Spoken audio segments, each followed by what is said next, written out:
What's up, everybody? You're very welcome to tonight's Anfield Agenda. I'm your host Craig, and I'm joined by Anthony today from Leicester City Football Club Boya, a YouTube channel that I have to say I really like. You guys know I'm not a big YouTuber, but I found this gentleman's channel. We've been chatting for a while, and we said let's do something together for the game, the big game coming up between Liverpool and Leicester City.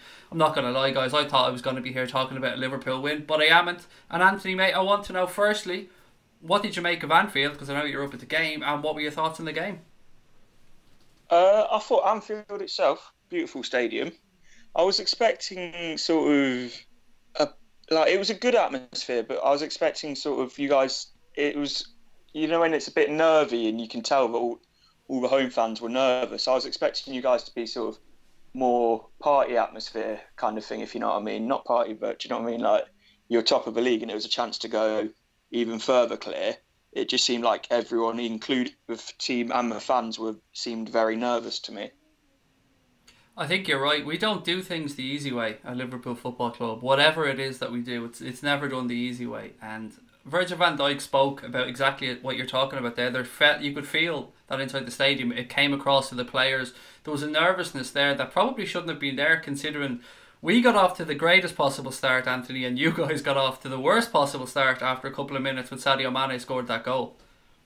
Yeah, I thought at that point, I was thinking this is going to be a long, long night. But credit to our guys, they managed to pick themselves up and go again and get back into the game pretty quickly and not sort of let the floodgates open, which we've seen so many teams do when they come to Anfield and concede early. Yeah, the conditions were horrendous, I have to say as well. I mean, the amount of hailstones or snow, whatever it was that fell on the pitch, you could see it when you were watching it from my end, and it looked terrible for the players. I thought they all handled it very well from both sides. Yeah, I think, to be honest, I think it would have hurt us as much as it would have hurt you, because I know Klopp mentioned it in his post-match interview, but the fact that I know you guys try and play quick, like passing football, but to be fair, when we get the ball, we also try and be very quick and direct. So I don't think it hugely impacted one team more than the other. Until half time, where we were so clearly clearing one half of the field and telling you guys to basically go fuck yourselves up the other half of the field. I didn't notice that. I went into the concourse at that point, so. It was so clear on television that BT made such a point of showing that Liverpool were clearing out the box in front of the Kop for the second half. And I have to say, look, it's a perfect bit of shithousery, and I absolutely love it. We're all hypocrites as football fans. If we see other clubs doing this against Liverpool, I'd be screaming. I'd be calling them everything under the sun. But of course, when your own club does it, you think they're heroes. And I have to say, your title-winning season, Anthony, one of the highlights of that season for me was your groundsman, because he played a blinder. Yeah, I don't know if you've heard the KP as well, but at half time sometimes we'll only have the sprinklers on one half of the pitch, which is something I didn't know before, but I was reading it from the 100% LCFC group chat, and I thought that was quite funny, and it's all just little margins, isn't it? It is, and any advantage you can give your team, you have to take it. Coming back to the game yesterday, though, obviously from my point of view, I'm going to be a little bit annoyed with the referee, and we'll get to that perhaps in the second half. But for you, scoring just before half-time like that, you must have been delighted. I was absolutely thrilled, because honestly, I was thinking, yes, we were playing well, but I was thinking we need to get something from the spells of pressure that we're putting against you, because with the attacking players you've got, you could easily go down the other end and score, and 2-0, game over, really. It was close to being 2-0 actually. After our first one, Bobby Firmino had a chance and Schmeichel got down and made a good save to his left just to tip it round the post. So we had started off very quickly, but I felt the more the half went on, you guys gradually got a foothold in the game. I won't say start establishing yourself as a dominant force, but you certainly came back into the game as the half progressed. And from my side, it was so frustrating because the free kick that led to your goal was so needless from our point of view. It's one of the few things I've ever seen Andy Robertson do wrong, was give away such a soft free kick. Yeah, to be honest though, I know it's a soft free kick, but if he'd given that away and nothing had come of it, no one would be mentioning him giving away a cheap foul. It's only because Maguire scored from it, it's being highlighted. Absolutely, but we're hypocrites as football fans, Anthony. We're all hypocrites. Do Yeah, you know what though? yeah. There's a couple of Leicester players, and I've singled out before the game. I spoke to you, and I talked about Jamie Vardy and talked about Maddison. Well, I have to say, having watched the game yesterday, obviously Harry Maguire was man of the match, and he was rightly given that award. But I thought Ben Chilwell as well was excellent. Yeah, I think he's absolutely outstanding. I think this season he's really, really come on. Because last year there was doubts about his defensive ability, but this year he's just been absolutely outstanding. We had looked at him a couple of seasons ago. I think it might have been just before Jurgen Klopp came in, and he was still very young and developing at the time.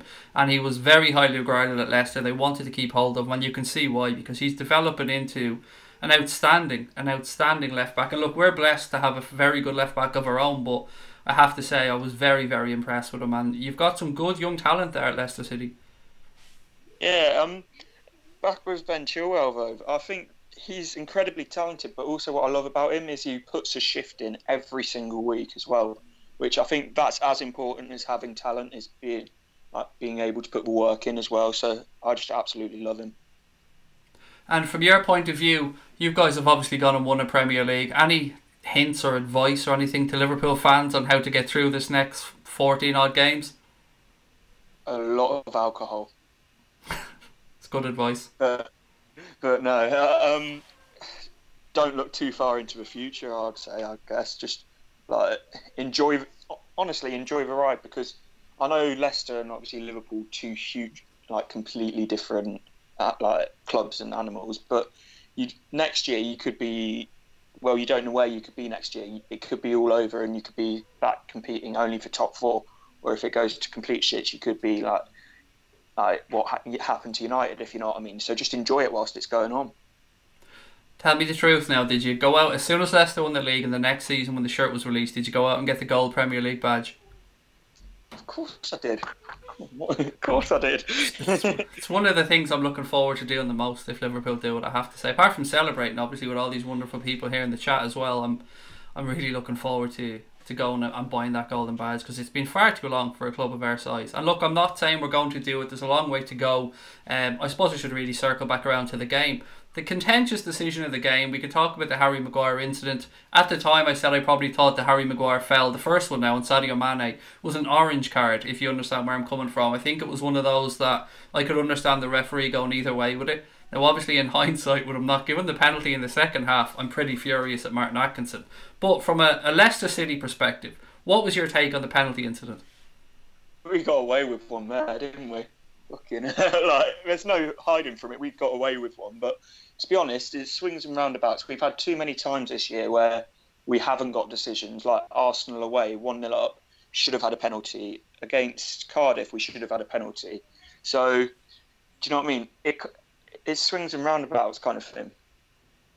Yeah, look, we've had a couple, I will say, soft is probably a nice way of saying it this season for us, but I just felt in my own head, I thought Martin Atkinson went into that game knowing that he wasn't going to give us anything that wasn't blatantly obvious, because he wasn't going to be the referee that went to Anfield and gave in to the home crowd. And that happens sometimes. It is swings and roundabouts. I'm not going to cry about it. It's happened to us. We've got a couple of lucky decisions this season. There was an offside incident in West Ham against West Ham that we probably shouldn't have had a goal that was allowed, and a couple of other bits and pieces. So, you know, as you said, these things kind of do go around. You got away with one yesterday. We might get away with one in a few weeks. Do you know what's been really hard though, from our point of view, mate? We actually extended our lead over Manchester City, but it feels like a massive letdown. Yeah, I think for me, I think you've been saying this as well. If you'd gone 7 points clear, though, that was title race almost not over, but do you know what I mean? It would be incredibly hard for Man City to come back from that point. So I think that could be where a bit of a disappointment's coming from. But at the end of the day, as you say, you have extended. You've extended your lead. You're in a better position than you were at the start of match week 24. Sorry. That's true. That is true. And look, I'm very positive on this. I think we're going to go and do it, but I can't say that as a fact because there's 14 games to go. Before I let you go, there's a couple of things I want your thoughts on from a Leicester City point of view. Firstly, where are you on the Club Puel side of history, I suppose? Are you pro or anti Club Puel at this moment in time? I could be here till tomorrow morning talking about this. Claude Puel, he's doing a lot of things right. Like, he's promoting youth. He's trying to improve the style of football we play at home against, no disrespect, but the teams at the lower end of the table. Like, he's trying to improve it, but at the same time, it's just so inconsistent. It is ridiculous. So I would say I'm on the fence with him, but I am closer to wanting a new manager in, because there was a period where I think it was after, I can't remember. I think it was Newport, Cardiff, and Southampton. I was just absolutely fed up where we'd lost all three of those games, which for me, it wasn't that we'd lost those games, it's how we lose them, if you know what I mean. I'd rather have a go at them, not than just like at home playing three defensive midfielders against Southampton. I don't know. It's a difficult one. Yeah, I mean, we've all had the situations where some of us are unsure about the manager, some people want him in. I remember back to when Rafa Benitez was Liverpool manager. You look at a man that had won us the Champions League there, and there's some of us that rightly want him to be moved on at the time. Some people thought it was too soon. It is very tough, and for me, your form this season's been a little bit hit and miss. Sometimes, like when you come up against sides like Liverpool, Manchester City, you see a Leicester City that you think could compete with anybody.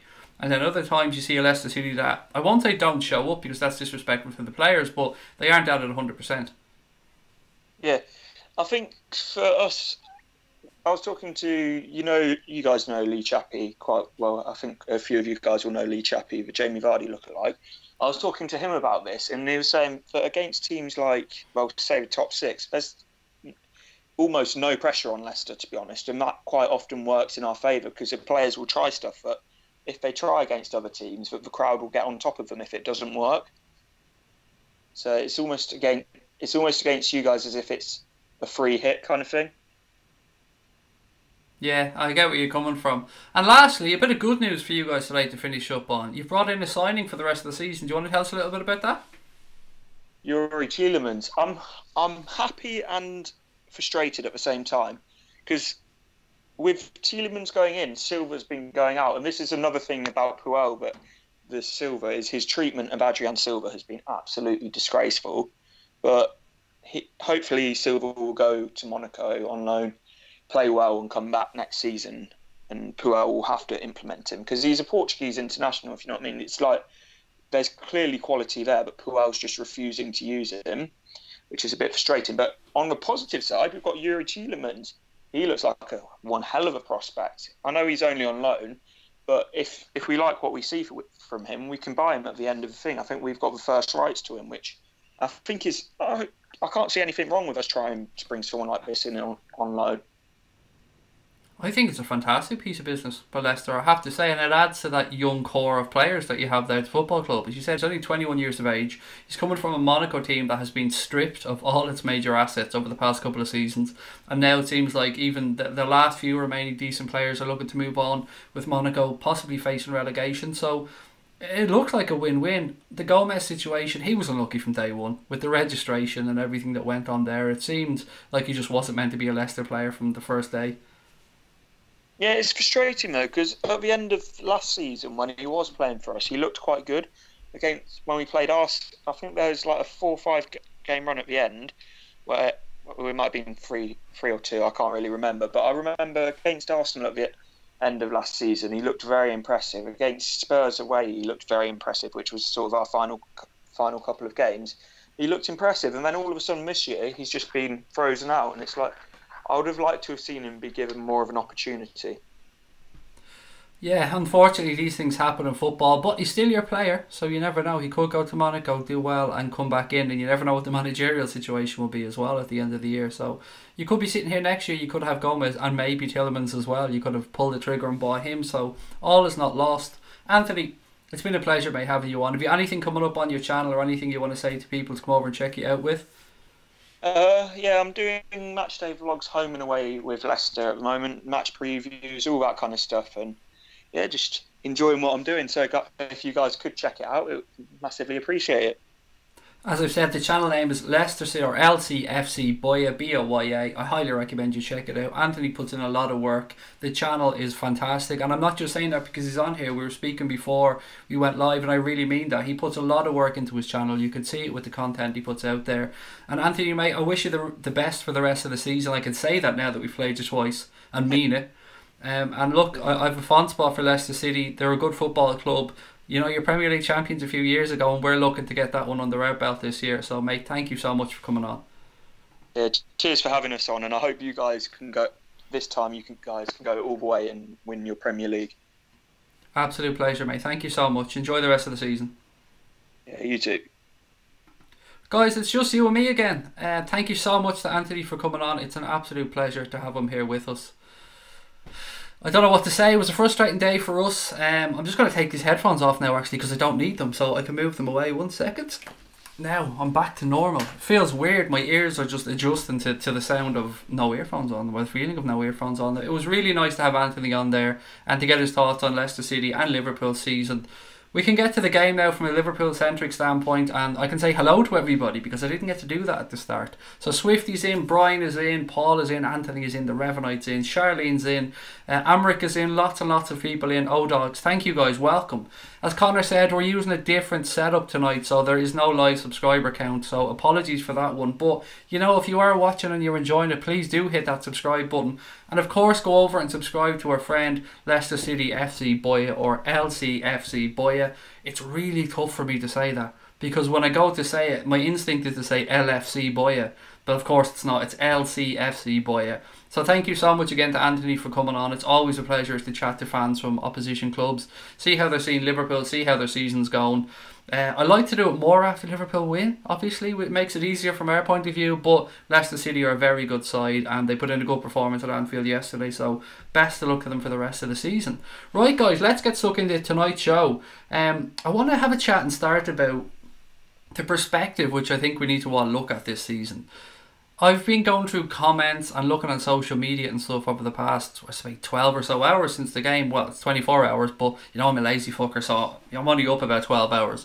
I've been looking at the comments and stuff, and it's a mixed bag, I think it's fair to say. Some people are making this out like Liverpool have choked and Liverpool have absolutely thrown it away. And I think it's a matter of perspective. Going into this game week, we probably expected Newcastle to lose against Manchester City, and we expected to beat Leicester. So we probably thought we'd be going in with a 4-point gap at the end of this week.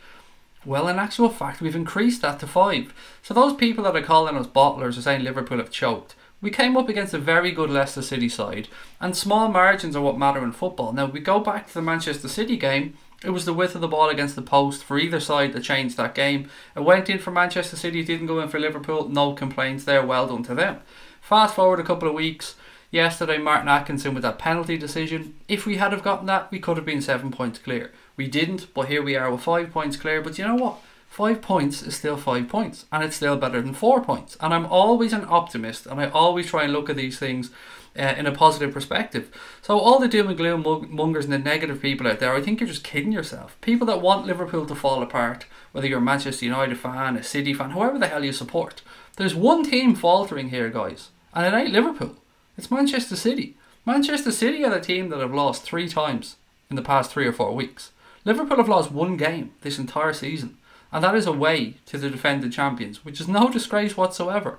Yes, yesterday was frustrating. Yes, Liverpool probably should have won that game. We didn't deserve to win it, don't get me wrong. A draw was probably a fair result. But we could have won it, we could have increased that gap. We also could have lost it, and we could have been back at square one with 4 points. So from my point of view, I'd ask everyone to try and be a little bit positive. It is frustrating when we had the opportunity to extend that gap, but I'm not going to sit here and lie about it. Of course I would have preferred Liverpool to be 7 points ahead.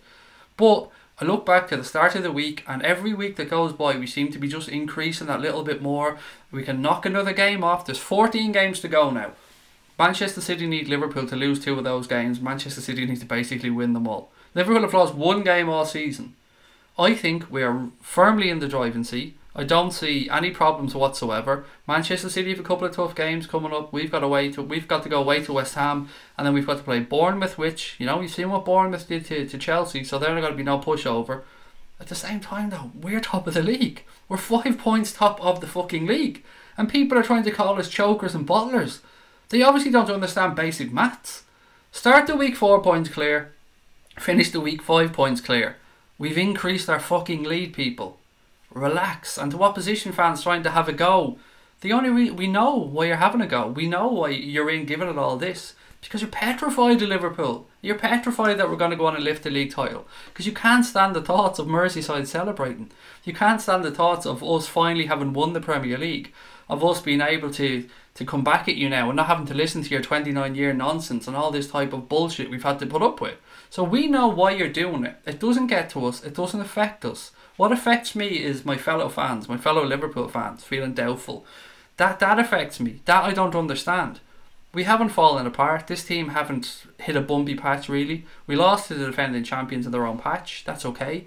And we drew against a very good Leicester City team. We're now 33 games unbeaten at home in the Barclays Premier League. Is it the Barclays Premier League anymore? I don't know actually. We're 33 games unbeaten in the league. 33 at home. That's tremendous. Absolutely tremendous. That's almost 2 seasons. We've got a tough run in. Manchester City have a tough run in. I fancy us. I have to say I fancy us. Now let me go read some of your wonderful comments. Kev said, I actually believe the weather did stop our normal game, but Leicester's defence was very good. I mean, yes, it may have, but it was the same for both teams as well. But I get where you're coming from, Kev. Haters gonna hate, said Sean. I think that sums it up pretty damn well. We should have lost the game. It's a good point, really, all considered, said Liam Kelt.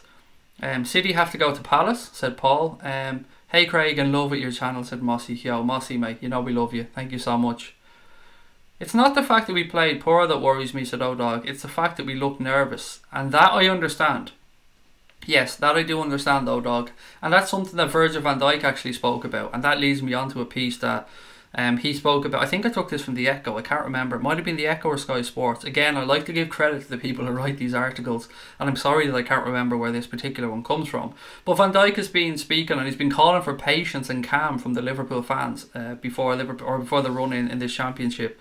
He said, obviously you get that feeling from the crowd and I think it's not necessary at the moment. But obviously everybody wants to win so bad and that's what we want as well. But sometimes you need to be very patient. In the end, it's all about showing it on the pitch and we're not going to be affected by that. We want everyone to cheer us on and keep pushing even if we have tough moments, even if we're 1-0 down or maybe more. We just need everyone to pull in the same direction and keep going. That's the only way forward.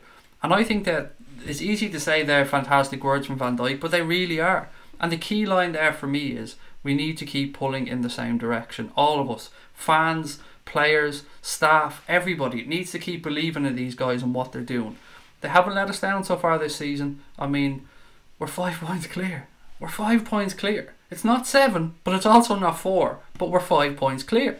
And as the title of this stream says, 5 points is better than 4 points, or is more than 4 points. Mohammed said, let's put this into perspective. Manchester City faced Crystal Palace and Leicester and got 0 points, while Liverpool faced both teams and got 4 points. Yes, again, true. As I keep saying, guys, what really baffles me is how other clubs' fans or other people can look at this and think that we're the ones falling apart. We're not the ones that have lost 3 games. If anyone's fallen apart, it's City. And yes, we can talk about us looking over our shoulders towards Manchester City, but they're now looking over their shoulders towards Spurs. Spurs are within 2 points of Manchester City. And I got a good chuckle from the media, actually, because they're saying, are Spurs back in the title race? And I'm not laughing at that because Spurs are 7 points away from us. I'm laughing at it because the media are looking at Manchester City being 2 points ahead of Spurs and assuming that they're back in the title race because they're only 2 points behind City. I feel like Sky Sports and stuff are completely ignoring the fact that we're 7 points clear of Spurs, and that's a massive gap for Spurs to try and make up. So are they back in the title race? Not for me to say really, but I think we need to be shown a little bit more respect by the media, and they need to fucking realise that Liverpool are the ones that are top here, not Manchester City. The fact Spurs are closing in on City means fuck all to the title race because they're still 7 points behind us. Craig, we didn't look confident on the ball, said Scotty. There was a couple of people look nervous for me, buddy, in that game yesterday. Naby Keita was one of them. And the conditions, whilst they do play a part, you know, they did affect it, or they were the same for everybody, so we can't use them as an excuse. I watched the game again. We were poor. That worries me more than 1 or 3 points, said Krishna.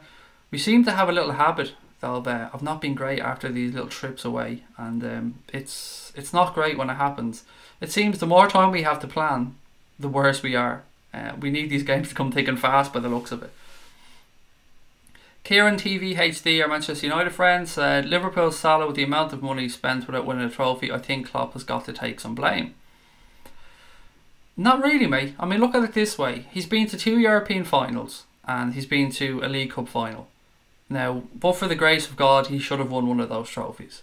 You can say we lost in the finals and that's abundantly clear, but Jurgen Klopp has gotten us to a Europa League final, a Champions League final and a League Cup final. That's not too bad, as well as getting us to the top of the league at this moment in time. So we've seen progression. A trophy would be nice. We can have this conversation maybe next season, but if we win the league this year, it will all have been worthwhile. Sean Firmino said, I can't quite fathom why Naby isn't just performing in games. Apparently he's the best in training but can't produce when it comes to the matches. Doesn't matter. Oxlade-Chamberlain will be back soon up the red men. Sean, it is frustrating as hell for all of us, buddy, and I get where you're coming from, and at least you're being positive in the way you're putting this out there. I've seen people absolutely slaughtering Naby Keita. I've seen Red say, can we get our money back for Naby Keita from Leipzig? He will come good. He isn't settling as quickly as we like, but I'm fully behind the guy and I think he's a quality player. Swifty Allen said, that 1 point last night will probably win the league. It's taken me all day to look that way, but it's true. Could feel the nerves from you guys, said Leicester City FC Boya. And the players, it seems like you heard Van Dijk there, it seems like the players could feel these nerves as well.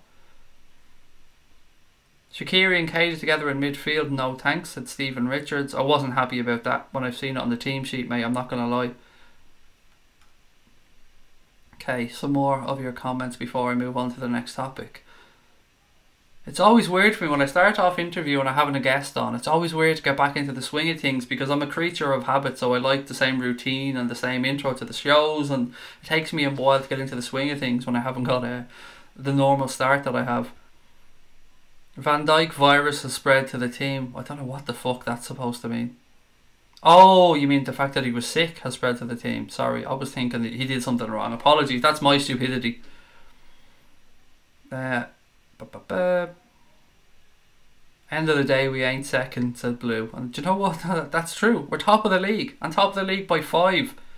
Kevin Doyle said 5 points clear and 1 loss in the league all season. Could have been 7, but we're a point better off the City than we were at the beginning of the week. And they've got some tough fixtures coming up. Absolutely true.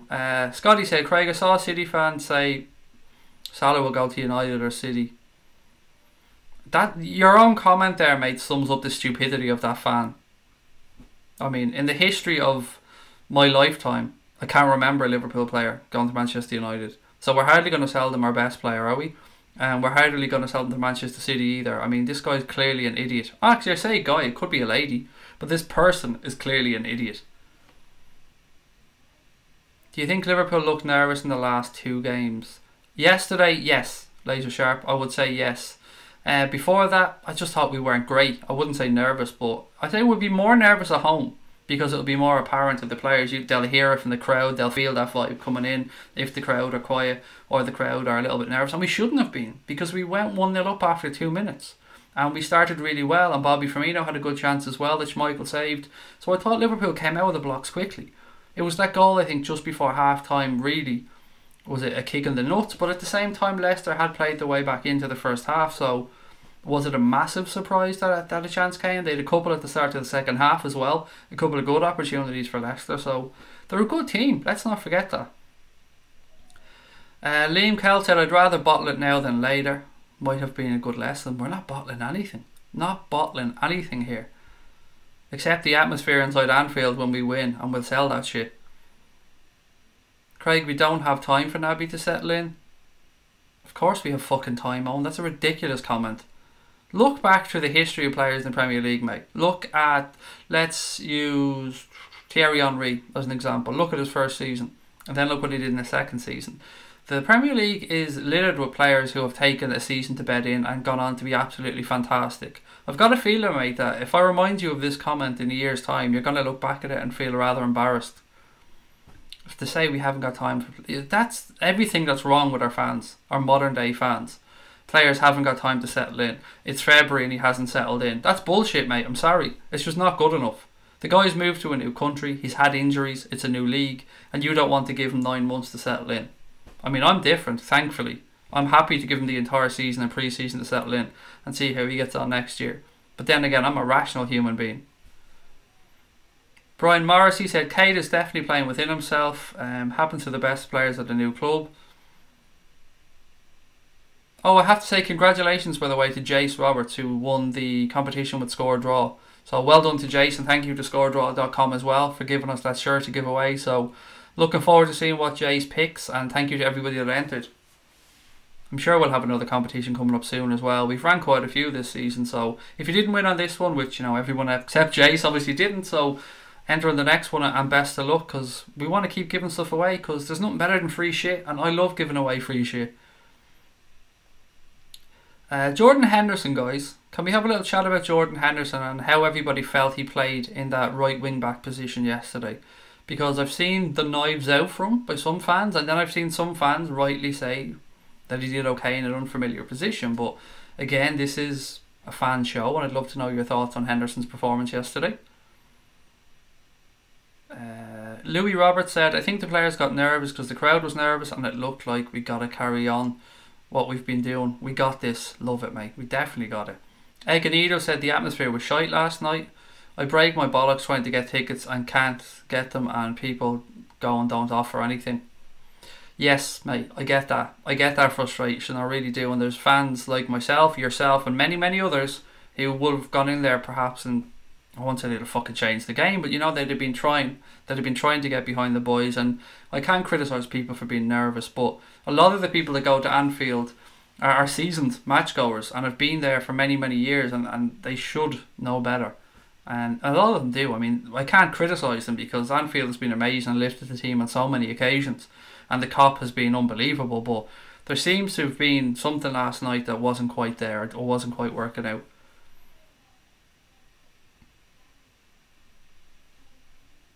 Maguire took time to bed in at Leicester as well, said our friend from Leicester City. Fuck the doubters, said Charlene. I truly believe we could do this up the Reds. Naby Keita hasn't been as good as we've expected, but Gerrard was rusty when he first started playing for us, so give the guy a chance, said O-Dog. Laser Sharp said some players play better in their second season. There's a lot of players that do. I mean, it's great if a player comes in and hits the ground running, everybody's happy, and I'm happy, you're happy, we're all over the moon. But we've wrote players off before, written players off before that have come back and had decent second seasons. So I think as a fan base, Liverpool fans particularly, we need to be a bit more patient. Dave Sweeney said, Craig, on form in the past 24 matches, City will have 88 points, we have 61 points, so 28 points will do it. 9 wins and a few draws. I'm saving up those bottles of Carlsberg for May. Mohammed said, next time will I win the prize? I don't know, mate. We put all the names into a program on a computer, and then we press the button, it selects a name at random, and then what we do is we go and make sure that the person that has been chosen has followed the 2 accounts and has entered the competition correctly. And then once we do that, we go and check, and we let the person know that they've won. So you have to talk to the computer program.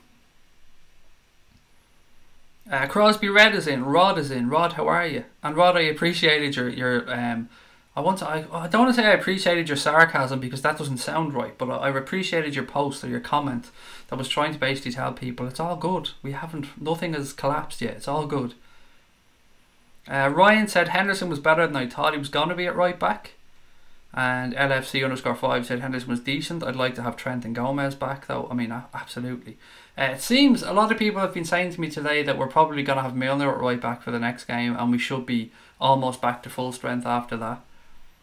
This game against West Ham on Monday obviously will take on a lot of importance over the next few days, particularly if Manchester City win their game beforehand against Arsenal. It's not going to be an easy game, but they are at home and you always have to fancy a home team. Krishna said most goals scored against are from our right side. All teams target this side when they play against us. We need to stop experimenting here. Well, last night's was from the left side, mate. It was from a free kick given away by Andy Robertson on the left side. But yes, I get where you're coming from. Craig, you misunderstood my Naby comment. I meant if he's not settled, he shouldn't be starting. Yeah, sorry, mate. Somebody pointed that out to me earlier on. All we can... I'm trying to answer you here, but I'm trying to work it out in my own head at the same time. All I can say on, mate, is that, and firstly, apologies if I did misread your comment, which it seems I have, so apologies on that one. It seems like the manager's seen something in training that he's happy with. That's all I can say. Yes, we were a little bit short of bodies yesterday, so maybe yesterday was a bit different. But Jurgen Klopp sees the guy training every day of the week, so as somebody said earlier on, maybe he's putting in a shift in training and he just isn't able to bring that onto the field. Fabinho and Keita will monster the Premier League next year, said Brian. Eganito said, thought we missed Fabinho and Henderson in midfield last night. We needed to play it faster. And Crosby said, I think the fans were nervous about our defensive lineup and Alisson didn't help with his heart-attack inducing moves. Oh, mate. The one that just went underneath Vardy's sluds and bounced back and then was crossed in and they nearly scored from. Was it Maddison headed it back across goal? Oh, that was completely unnecessary. He's just clear, and he's been doing so well in recent times. It's just clearing it when it comes and he's under a bit of pressure. Batshuayi has gone to Crystal Palace, Ben. Nice. That would seem that was on the cards. Is it a loan move? It must be a loan move. Somebody was talking about Shaqiri there. Let me try and get back up to it. Craig, do you think Shaqiri has made a good enough impact? The impact I would have expected, if I'm being honest, because I can't be a hypocrite. When he came in the summer, I thought he was going to be decent as an impact player and as backup. I never thought he was going to be good enough to be a starting 11 player week in and week out, and I stand by that. I think Shaqiri is a fine player to bring off the bench with 20 minutes to go, and he's a fine player maybe to play in games where it's an easy game, or we're in the cup, or stuff along those lines. But I never thought that he was good enough to take the place of an Nabil Fekir or somebody of that ilk that we were looking at. So his impact has been as I expected, and I suppose if I'm looking at it from the point of view of a £13.5 million signing, then it's been a decent impact, to be fair. I mean, you're not going to get anybody as good as him for that type of money, or very rarely. Ben Rafferty said hopefully Arsenal can pull off a draw or even a win. A couple of people reckon Arsenal will win. I love that positivity. I don't. I accuse everybody else of being negative, but on this one I can't see it. I think Arsenal are just too open at the back and Manchester City will exploit that. But then again, who thought Newcastle was going to beat them?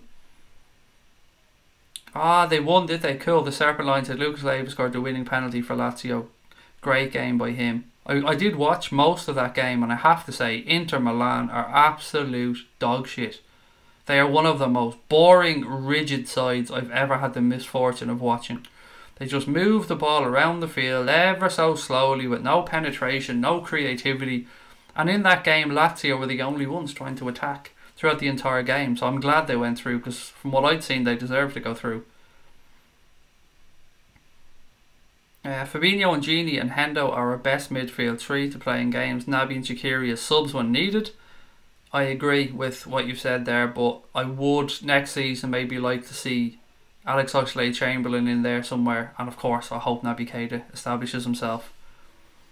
Sean W said City will drop points, look at the results, season's getting harder for them, and it will only keep getting harder as they progress in competitions, as the Champions League pressure ramps up on them and they go deeper in that competition. Perhaps it'll just keep getting more and more and more. Pepper Red is in the house. How are you, sir? Great to have you with us. And guys, look, I know you can't see the subscriber count tonight, but if you are watching, I don't know where we are now, but we're moving towards 7,800 subscribers. We couldn't be that far away from it. So if you're watching and you want to help us out, just take a moment, subscribe to the channel and help us push on towards our target for the season of 10,000 subscribers. I can't stop looking at that league table there. It does look rather nice. 61 points, 5 clear Manchester City. They've got 3 goals on us, which we can pull back. We can get that back. We've turned over 10 in a couple of weeks, so we can definitely get that one back. Crouchy back in the Premier League, said Amric. Brilliant, isn't it? You gotta love a bit of Peter Crouch. Great to see him back. What do you think of Joe Gomez this season before he got injured? Sean Luke, I think he's been fantastic. Everything that we'd expected and hoped from him. I think he's been a revelation. I think playing alongside Virgil van Dijk, he's just going to keep getting better and better, pal. So I hope he comes back from injury soon and we get to see him get that partnership back, get the team back together, or put the band back together, I should say. I think Pep is getting more grey this season. Sorry, he looks so nervous. That'll do that to you, mate. The Premier League will do that to you, Sonia. The managers age very quickly. Look at poor El Mourinho. Jesus. This time at Manchester United hit him hard, didn't it? The 7827 there, Liverpool fan, that's actually not a real sub count. I know it says that on YouTube, don't get me wrong, but it's not true. It's about 40 off, unfortunately. What's the one that we use? Live sub count or something like that? I can't remember what it's called. But yeah, the one on YouTube is always a little bit hit and miss.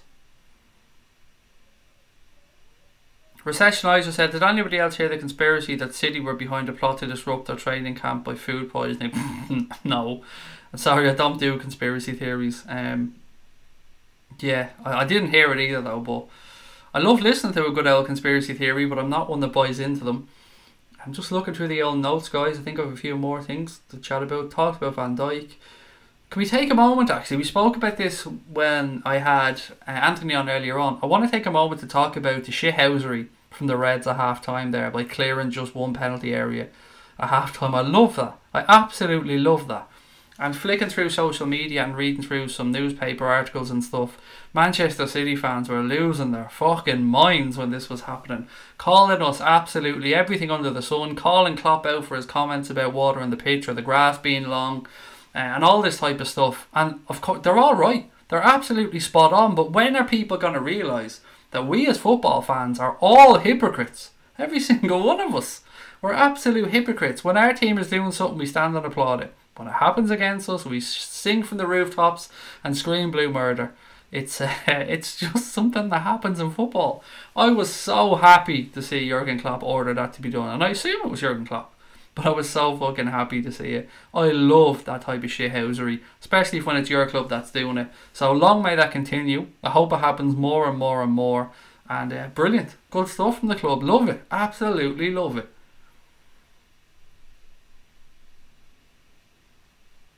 Kya, where are we? Kya. I don't even know what Kya means, but it's coming out of my fucking mouth. So Everton will put out a shocker for us on Wednesday and beat City, said Mario. Rod says, conspiracy, my daughter got a strain of bird flu last year in Qatar. Sick for weeks. There you go.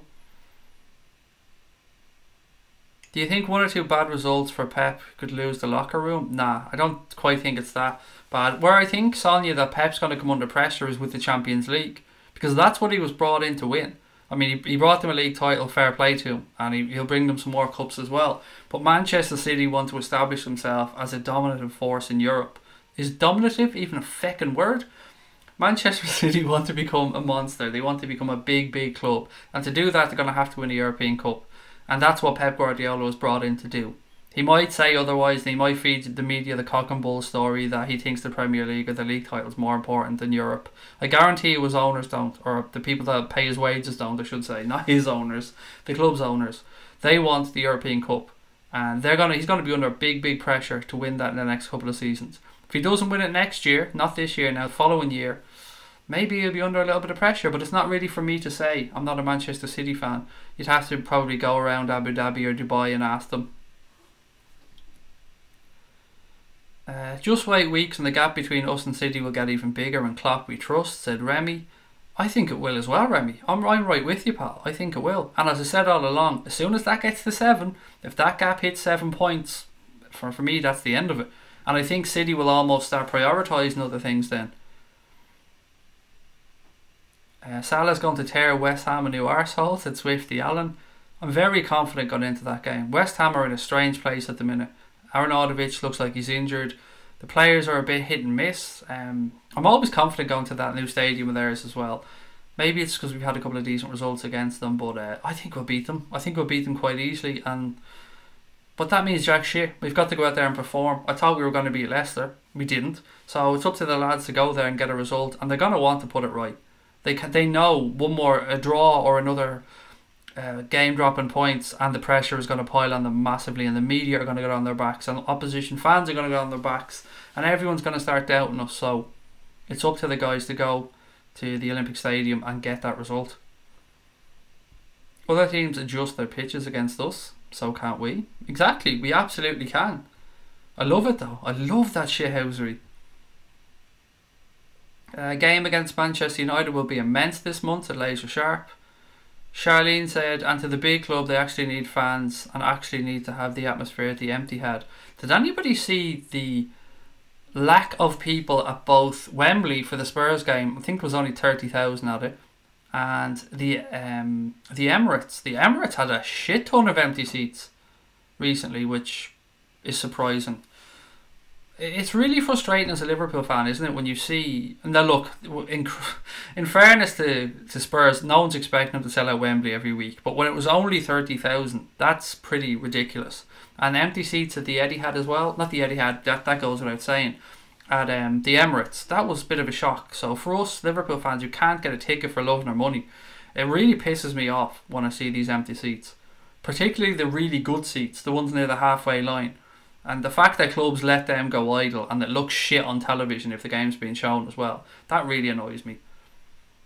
Best seats in the house and they're empty because the corporates couldn't be arsed showing up, or whoever has them just couldn't be arsed. I mean, give them to kids. Let them in after 10 minutes if they're outside. Let people in. Move people from shittier seats down into the good seats. It's just so annoying when the best seats in the house are empty. Empty seats due to broken radiators in the stadium. Our toughest games are Chelsea, Spurs and United away. I honestly think we can win all three, said Owen. The United game away, I'm not even going to lie, that's going to be a very, very tough game. That could be a big game in our season. They're obviously revitalised. They're going to want to put a massive spanner in our works. It's going to be a good game and I'm looking forward to it. Anderson is the danger man for West Ham. We need to keep him quiet when we play them. He's having a very good season, Felipe Anderson. And I know a lot of people were shocked when he signed for West Ham because they thought he could move to, with no disrespect to West Ham, but a bigger club. Late to the party, Kyle Walker is a fool also. I've seen Kyle Walker's name pop up a lot during this stream. What's going on there? Have I missed something? And probably because I miss a lot of stuff. Some Arsenal fans are boycotting. Oh, because the owner not putting his hand in his pocket. That I could understand, actually, to be fair. I mean, if that is the case, then yes, I can understand that. Because they have a new manager in there. He's having to scrape around getting in loan players. I could understand that, to be fair to the Arsenal fan base. Shitty and Spuds are in for a battle for second spot at AS Empire. Kieran, how are you, mate? I'm very well, thank you. It's embarrassing to see that, mate, with Spurs and Arsenal. Wembley isn't the same anymore because of Spurs having to play the home games there. Yeah, there's a couple of things on that football fan fever that annoys me. One, I feel it's an unfair advantage to London clubs because they want to build a stadium. Oh, we'll go to Wembley. We'll rent Wembley. It's grand. So we'll be sound there for a few seasons while a stadium gets built. And that's something that you don't really get to happen up north. If Manchester United tomorrow wanted to build a new stadium, or Liverpool wanted to build a new stadium, where could they go and play? There is no communal or national stadium there that they can go and play their games in. It really pisses me off that Chelsea and Spurs had that out. And Arsenal, actually, before that, they played the Champions League games and stuff, didn't they? So yeah, I don't like that for a start. And yeah, I get it does take the what's the word I'm looking for? Not the luster, but the magic away from Wembley. Because you get used to playing there. Players play there a lot more often. It used to be somewhere you go for big occasions. And then they start playing the semi-finals at Wembley. And then Spurs start playing there. And Chelsea were going to have to play there. And it just milks it down a little bit. So I get where you're coming from. Craig, the league is the best in the world and it's incredibly hard to win. Why do people think it'll be easy? Trying to win the league in January when we don't exactly get what we want. It's a damn hard league, you're right. It's a very competitive league. It just makes it all the sweeter though, Dave, when we win the league title. And I'm not saying when as in this season, but we will win it. We'll win it at some point. Oh, he mocked us drawing to Leicester. Fuck Walker. Fucking gobshite. Kyle Walker mocked it. Dickhead, you lost to Newcastle. Dickhead, you lost to Palace. Dickhead, you're shit. Kyle Walker, you fucking gobshite. Slagging Liverpool for drawing at home to Palace when you just lost at Newcastle, you absolute plank. Kyle Walker. Mr. Walker. Literally the epitome of a brainless footballer. All he is pace. Raw pace and power. Hasn't got a brain in his head. That's mad. How dare he? How fucking dare he? And him, only a mercenary, taking the most wages he can possibly get, having the cheek to slag off the fine establishment that is Liverpool Football Club. The cheek of you, Mr. Walker. Kyle Walker posted a picture slagging Liverpool and then got forced to take it down. He's a prick. Fuck him. That's really actually wound me up, that whole Kyle Walker thing now. I can't get it out of my head. And I don't ever chase players on social media and at them and things, but fuck you, Kyle Walker. From the bottom of my heart, mate, you absolute plank. That's going to make it so much nicer now when we ram it down his throat and all their fake plastic fans' throats when we win the league. £50 million fullback and he's shy. You're watching, Kyle, you're shy. All you are, mate, is pace and power. You haven't got a brain in your head. If you had Andy Robertson's football in the brain, mate, oh, you'd be decent. But you don't. You're shy. You're shy. Your hair's shy. Everything about you shy. You're shy. You're false. We don't like you. You're not even England's best fullback anymore. They play it in the back three because they can't fit you in anywhere else. And they're under too much pressure to play it. But you're shy, Walker. You're shy. You seem a bit less confident on winning the league. Not at all, Kieran. We've extended our lead, mate. I'm fully confident. I'm just trying to be more respectful, I think. I've no doubt in my head we're going to win the league. I'm 100% on it. I'm just trying to be a bit less blasé, or a bit less... Blasé is not the right word. A bit less cocky, probably. Because I want to be respectful to other teams. But then you have idiots like Mr. Kyle Walker there, slagging off Liverpool. Fucking prick. The sub count isn't there, John, because honestly, hand on heart, we forgot to add it because we were using a new thing for the interview at the start. We've got different scenes that we use in OBS, and what a scene means basically is the different image that we use. So we've got one for having an interview, we've got one for live shows, we've got one for when we don't use a green screen, and we forgot to add in the sub count on this one because we were running around at the start trying to get things done. So that's our bad. But if you are watching, guys, and you haven't yet subscribed, please take a minute to hit that subscribe button. I can't get Kyle Walker. I'm so angry now. I just want to scream about Kyle Walker for the next half an hour, but I can't. I have to move on. Maybe I'll have a scream into my pillow after the stream. Hey Craig, I'm still pissed off. He should have been a penalty and a red card, said Paul Murphy. Without a shadow of a doubt. Without a shadow of a doubt, that should have been a penalty. The red card, I can't go back on what I said yesterday. I feel like it was an orange card and I could understand the ref's decision to go either way. Some people are talking about maybe the second incident with Walker, and that's a different thing altogether. But on the one where he brought down Mane, I had that as an orange card at the time. So I can't really slag Atkinson too much for that one. But I will absolutely destroy him over the penalty. And I said at the time, I said during the watch along, Martin Atkinson, in my opinion, went into that game with a thought in his head saying, I am giving them fuck all today. I am not bound down to the cop. I am not giving them an easy decision. I am not going to be the referee that does it again, because he's seen the penalties that Salah had got. Well, that was a blatant penalty, and Martin Atkinson absolutely bottled it yesterday. He bottled it. And we didn't deserve anything but a draw out of that game. I have to be honest about that. Leicester City came and they got the point that they deserved, but that was a blatant penalty. What do you think of Crouchy's move to Burnley? I love Crouch Jack. I absolutely love him. So Peter Crouch in the Premier League is only a good thing for me. I don't care if he's 40 when he's there. I love Peter Crouch. Casper said, alright bro, how you doing? You played the Stormer last night. Keep up your super stuff. Thank you, pal. Really kind of you to say. Thank you so much. Double penalty, said Rod. Double penalty. You don't get much more of a fucking penalty than that one, than a double penalty. David Moyler gone to Coventry City. How will that affect his FIFA career, Connor?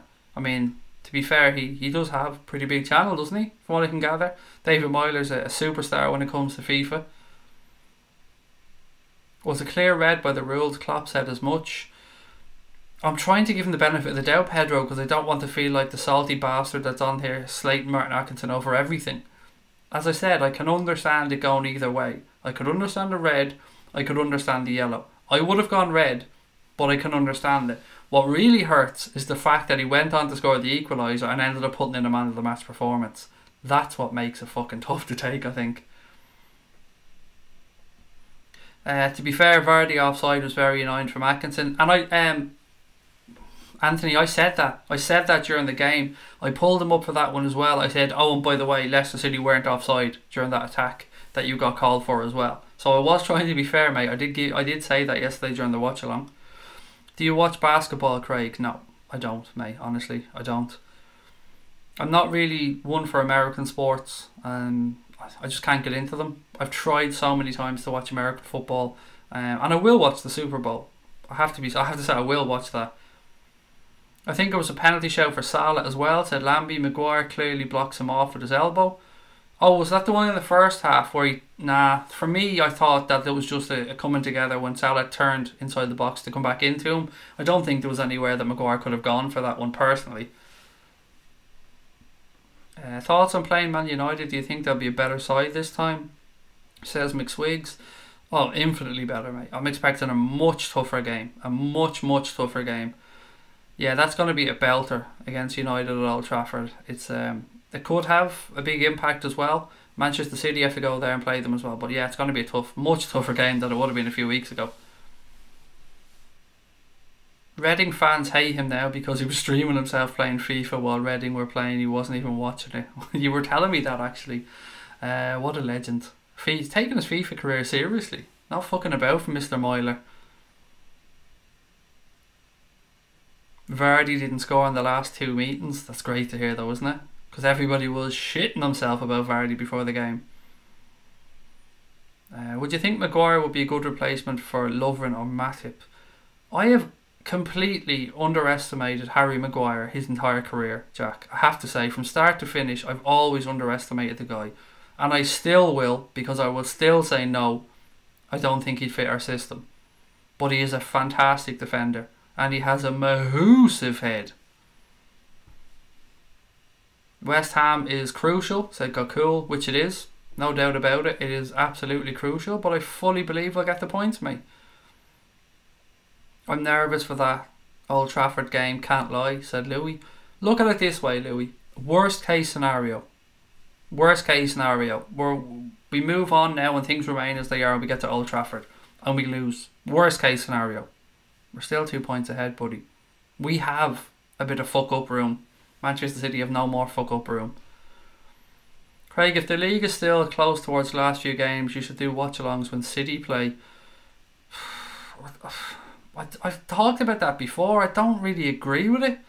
I can understand what you're saying and there is merit to it, and maybe I'm being a bit too harsh and I should reevaluate this as we get a little bit closer on, because I fully understand where you're coming from. My normal reaction would be to say no, but I get where you're coming from, so I probably will. We'll have a look at that when we get a bit closer, mate. Bet Atkinson referees our game at United. I'm telling you now, there's a protest coming from me if that happens. No way, he can fuck off. Kevin Friend can fuck off. Just put Michael Oliver in charge of that game, please. If you're watching Premier League, of course you are. You love this channel. Put Michael Oliver in charge of that game. Put your best there. Put your best forward for that game. Massive game. Is it just me who'd rather be in the title race with United over a City? At least they're a real club, not plastic. What gets me, Lambie, about this title race is non-Liverpool fans wanting City to win it. I don't get it. I don't get it at all. I don't get it one fucking bit. You've got one team who are fucking around financially and breaking rules left, right and centre, who are putting in what seems to be dodgy sponsorship deals, who are sticking 2 fingers up to the rest of the league on financial fair play, who are selling out the ground every week but there's fucking empty seats all over the place. So there's, to me, I'm seeing some creative accounting there, and a fan base who are non-existent.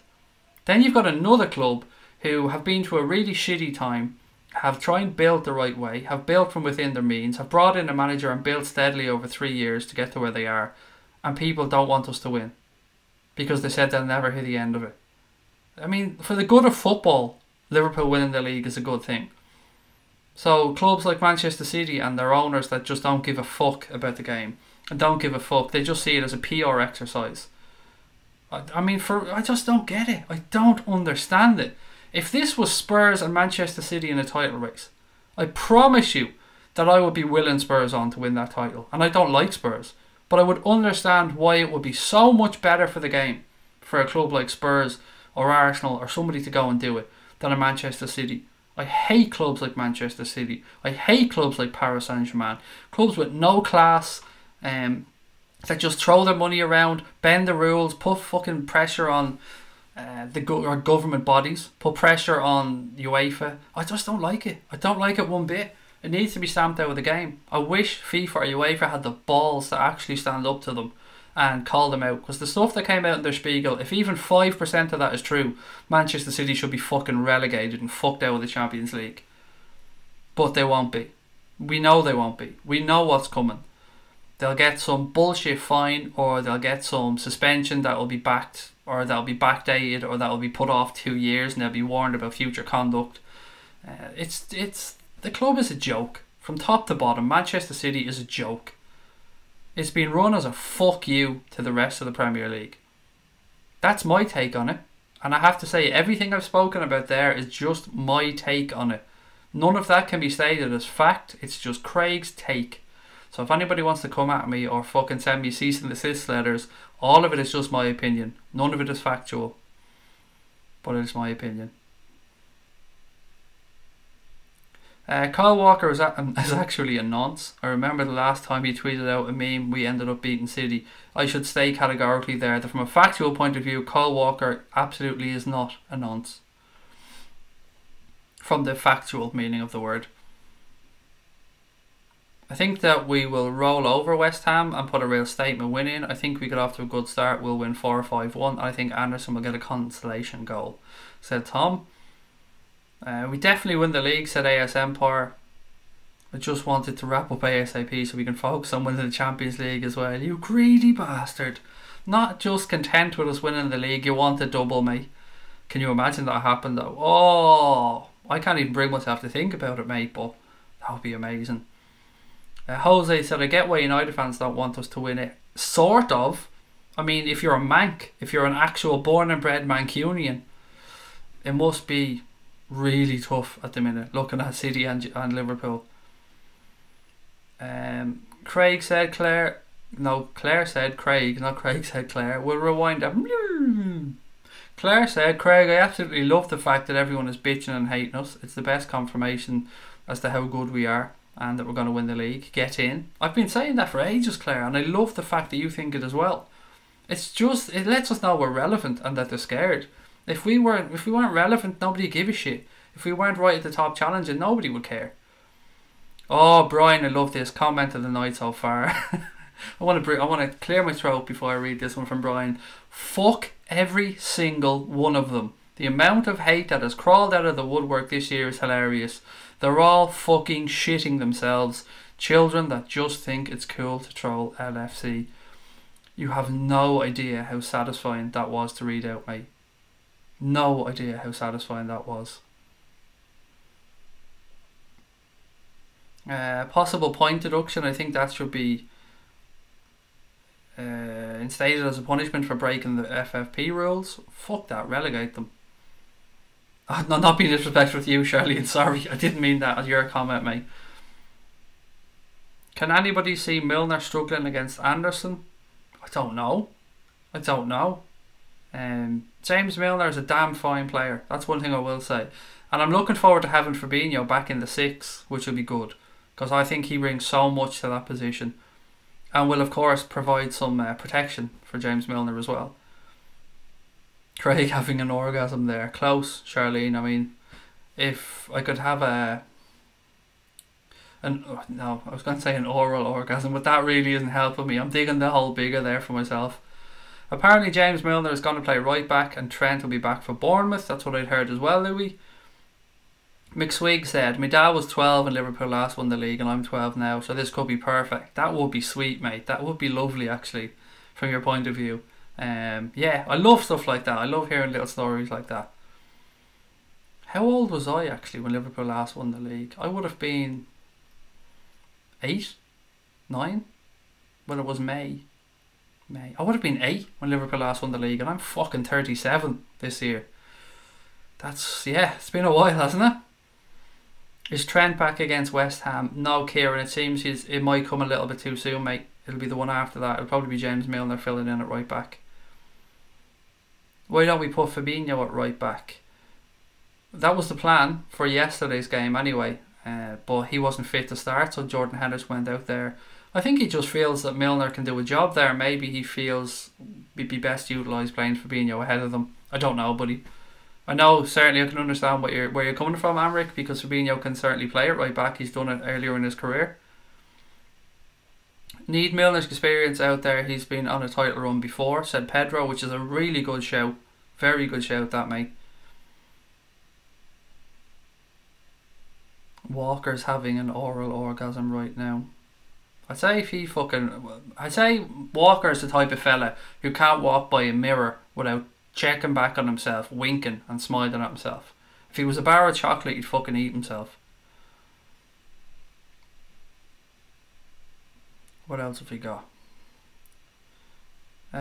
Physio Room saying Trent back for West Ham. He's not, mate. He's not. The old journos and stuff are saying otherwise. It seems like it's a little bit too soon for him, but you know what? It could be complete nonsense and we could see him. Never say never. Kyle Walker slaps his own arse during sex, said Connor. There you go. A little bit of tickety-boo from Mr. Walker. McGiven said, I think we need another good forward. If one of our front three gets injured, we have a good replacement instead of Origi. Couldn't agree with that anymore, mate. I couldn't agree with that anymore. I think we'd actually go as far as to say we could nearly get two in. Because, well, with Ryan Brewster coming through, maybe, I mean, a little bit unfair. But yeah, Timo Werner would be perfect. I love how you're always so positive, said Susan. Thank you. Thank you, Susan. I actually feel it's almost not my job to do it because I don't have a job. This is, for fun, but I feel like somebody needs to stand up for the positive people and somebody needs to be positive in their outlook because there's enough people out there spewing hate around, and even from some of our own fans, unfortunately, and you're never going to get that on here. Oh my god, you'll get anger. Oh, you'll get anger in spades from me on here. I will call referees and everything under the sun, but I'll always try and come back around to a sane point of view afterwards. Hendo was swinging in some sweet balls into the box last night. Flashback of Gerrard. I said that during the game, mate. He really was. Some nice early balls as well towards that back post. I thought he did very well for somebody who hasn't played a right back. I know he was a bit more further forward. He wasn't really a right. It was more of a wing back position, but I still feel he did quite well. Craig, what's your favourite classic Liverpool song? Mine is Campione. The Fields of Anfield Road, Charlene. I think I've explained this one before. It's got family meaning for me. The Fields of Anfield Road obviously comes from the Irish song The Fields of Athenry, and my father-in-law's friend wrote The Fields of Athenry, so it's got some family meaning. Brewster or Werner? Both, Amric, both. And I hope we get both as well. Obviously we have Ryan Brewster, but I'd love to see Werner come in.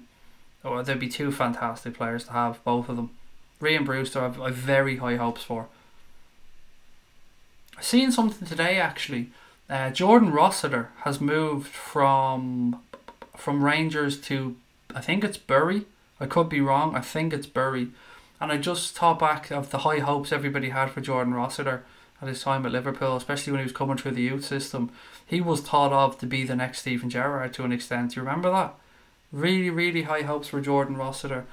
And he went up to Rangers, and it mustn't be working out from there if he's going on loan to Bury. But wherever he goes, obviously we wish him the best.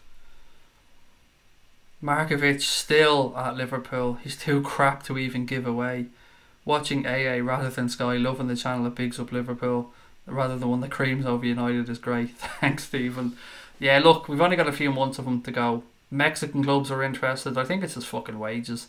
I mean, literally, on the last day, when he shows up for training on the last day, we should just have his shit in a box outside the gates and just say, there you go, son. Yeah, we don't need to say goodbye or and best of luck. I know that's shallow, but he's really fucking frustrating. Fun fact, did you know that there's an actual reason to despise City at this moment in time, said Rod. Do let us know, Rod. Apart from the fact of Mr. Walker, of course. The pace from Mane last night was A+. He's really proved himself after a bad spell. I second that, McSwiggs. He really has. I thought he put in an excellent shift last night. Look, we looked shaky. Hope the wheels don't start to come off. They won't, Morris. But we certainly did look a bit nervous last night. There's no way, no point in denying it. Fuck Walker and fuck full kit wankers, usually fickle teenage internet trolls, said Kev. And by the way, Kev, I know I've said this before, but Kevlad29 there is the gentleman that runs the Anfield Agenda Instagram account and runs it very well. So I know we thank him a lot, but Kev, mate, myself, Connor and the rest of the guys, we really do appreciate what you're doing. And the same with Charlene and October over on Twitter. And we've got a good team and we're really blessed to have some great people here at Anfield Agenda. So thank you to everyone that helps us out. Because we couldn't do this without everybody's help. And that's including our subscribers, the people in the chat, the people that share our links, the people that just let people know about us. Without you guys, this channel wouldn't grow and wouldn't keep growing and we wouldn't get to meet people. So, again, I say this a lot, but thank you so much. But don't forget to hit that motherfucking subscribe button, bitches. If you're watching and you haven't hit the subscribe button, what the fuck are you doing? Hit the button. See, I can be an angry Craig as well. You know I'm messing. You know I love you. But hit the fucking button. Yes, Craig, my late Irish granny would be so disappointed in me whilst I know I'm original. I mostly sing the LFC version. Oh look, the LFC version is pretty damn good as well. I mean, come on. I find myself singing the LFC version as well, Charlene, from time to time. Anthony, it was a pleasure having you on, pal. You head off to bed, mate, and we'll catch up really soon. Good luck for the rest of the season, buddy. And we'll make this a regular thing, if that's okay with you. When we play Leicester, we'll have a chat back and forth. Who would you rate the best of Jurgen Klopp's signings so far? Oh, that's a dirty question, Sean Luke. Oh God, that's a tough question. Oh, I'm gonna have to say Van Dijk. Oh, it kills me to say that. How can I go against Mo Salah when he's been as amazing as he's been? I'm gonna go with Van Dijk, mate. Van Dijk, Salah, Andy Robertson in that order for me. Oh, but that's a beauty of a question. If anybody else wants to answer Sean Luke's question there, who's your favourite out of Jurgen Klopp's signings so far? It's a tough question though, because he's made some really good signings. How many subs now? I don't know, mate. I'll tell you in 2 seconds. I'll just pull it up here on the old phony poo. Okay, 1 sec. The count on YouTube is wrong. Don't ask me why, but it is just wrong. Oh no, it has caught back up. It is right. It is right. We're up to 7,828. Fuck. Haha, sweet. We're on the road to 8,000, my friends. We're on the road to 8,000. Wow. That's amazing. Thank you, guys. That's brilliant. Do you remember, it does not seem that long ago we were celebrating 5,000 subscribers. It really doesn't seem that long ago. Carrius, said Anthony Peters. Now there's no need for that, my friend. No need for that. Right, I'm going to try and grab my notes up because we're finishing up soon, but I have a few more little bits and pieces. Talking about the transfer window, we should really have a little 2 minutes about this transfer window. It's been a quiet one for us. Obviously, we've moved on Dominic Solanke to Bournemouth for a pretty good fee. I know some people feel he should have stayed, and I would have understood either way, but the fee that we got from, I feel, was reasonable. We moved on Nathaniel Klein on loan, which has baffled every single Liverpool fan that I've spoken to. None of us really understand the thought process behind that.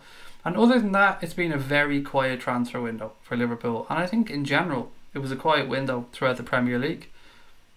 So what are your thoughts, guys, on the January window from both a Liverpool point of view and I suppose a Premier League point of view? I mean, United, they managed to tie down Martial to a new deal, which is their big news, I suppose, of recent times. They sold Fellaini and actually got money from, so well done on that one. But they tied Martial down to a new deal, and apparently he's on 250 grand a week, which is a lot of money for a player that hasn't yet proven himself, but is an undoubted talent. No arguments there. It's closed, Mohammed. The window has closed. I think it was 11 PM it finished. He rejected Spurs. I did mention that, Lambie, a few days ago, that he had the chance to go to Spurs, but if he was going to move to the Premier League, he would have rather than move to Liverpool.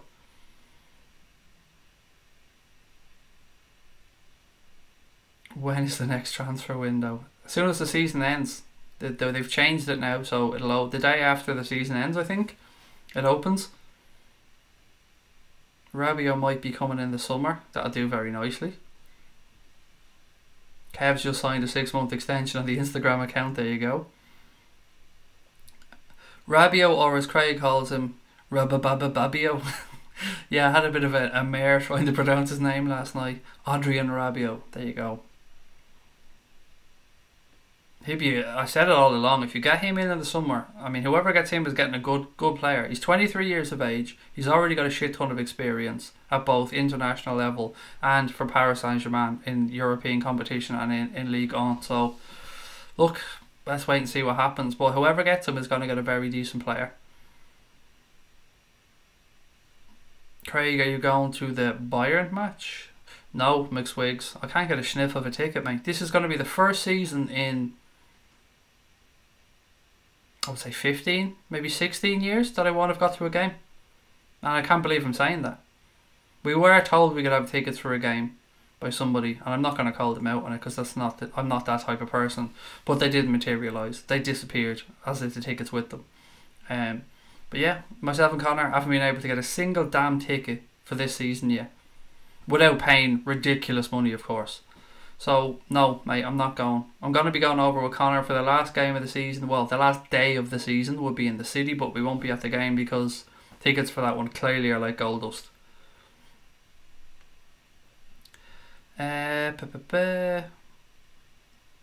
You're going to the Bayern Munich game, said Liverpool fan 9. Brilliant. Have a belter. It's going to be a good game. Home and away is going to be two excellent games.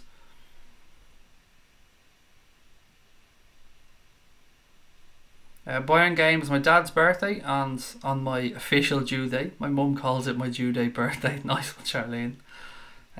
Again, hopefully we get a result for your dad and for your due date birthday.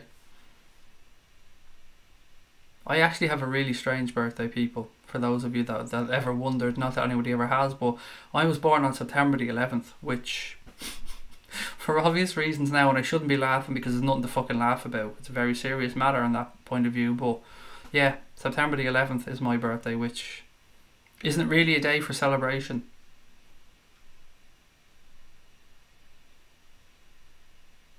Okay, what else have we got? I'm away to the Chelsea match. Bricking myself, said McSwiggs. Don't be, mate. We're going to do grand. Go there full of confidence and sing your heart out. William Gallas said there's no chance Rabiot will go to Tottenham. He wants to go to a big club to win trophies like Barca or LFC. Burn. Alexis Sanchez, Bale, Hazard. Do you think that's what Liverpool needs? Hazard can go fuck himself. He's an absolute fraud. Bale, too injury prone, and Alexis Sanchez only cares about the Benjamins. I technically have 2 birthdays, you greedy bitch. 2 birthdays, Charlene? I hope you don't get 2 festive presents. West Ham need to get beat, said Prague. Is it? Oh god, another one. Pragmaverts. Yes, mate, they certainly do. They need to get beaten, and we need to put down a statement as well. We need to go there and play well. Okay, couple more and I'm going to head off for the night, guys. Maybe 5 or 6 minutes, because my voice is fucked after last night. 4.5 hours of streaming last night. Ramsey is shite, said Bob. That's a bit tough. It's a bit tough. I like the fact that Aaron Ramsey has gone over to Juventus outside of England to test himself. I like that. Mark said, hey Craig, I take Vardy and Chilwell over Moreno and Sturridge. Absolutely. I'm with you on that one, Mark. Very impressed with Chilwell yesterday, as I was with Maguire. And look, Vardy's a pain in the arse for everybody, isn't he? He's a tough playing forward. He battles all the time. West Ham 1, Liverpool 3, which I would take. Craig, is the stadium tour worth it? Just wondering. The Liverpool stadium tour, McSwiggs? I haven't done it since they built a new main stand. But yes, absolutely it was worth it. It's great to see, well, it was great to see how small the interview area was, but with the new main stand, of course, that will have changed. And yeah, the stadium tour and the museum tour, brilliant. Really worth doing. It's a historic club, buddy. It's definitely worth doing. But if you're going on a match day, I don't think they do stadium tours on match days. They do museum tours only. If memory serves me correct, you can only do the museum tour on a match day. I don't think they open up the stadium tour. Do you think our bench is poor, Craig, going into next season and pushing again? I don't think so, Swifty. I think we're okay. We've been unlucky with injuries, but as I said, we've Alex Oxlade-Chamberlain, we've Ryan Brewster, Let's go through an 11 and we'll see who's left over then. So if we went with Alisson, Trent, Van Dijk, Gomez, Robertson, Fabinho, Keita, Oxlade-Chamberlain on the front three, then you're talking about a bench of Jordan Henderson, Matip, Lovren, Gini, Milner. Well, Milner may not be there, but we'll go anyway. Lallana. Who else am I missing out on? Shaqiri, Brewster, Origi if he's still there. We do need to add in the forward department. We've got Grujic coming back as well. A couple of kids on loan like Harry Wilson and stuff. So no, I don't think our bench is that weak, mate. I think it's okay. You could always strengthen. You can always strengthen and you can always add players, but I don't think we're as weak as we were in previous years. City have Arsenal, Everton and Chelsea coming up, which is true. Tough games. What do you think of Matthias de Ligt? He's an outstanding footballer, Brandon, an outstanding player. Linked to Barcelona, there's talk of in excess of 70 million. Whoever gets him is going to get one hell of a good centre back and a very young, talented centre back. It won't be us though, unfortunately.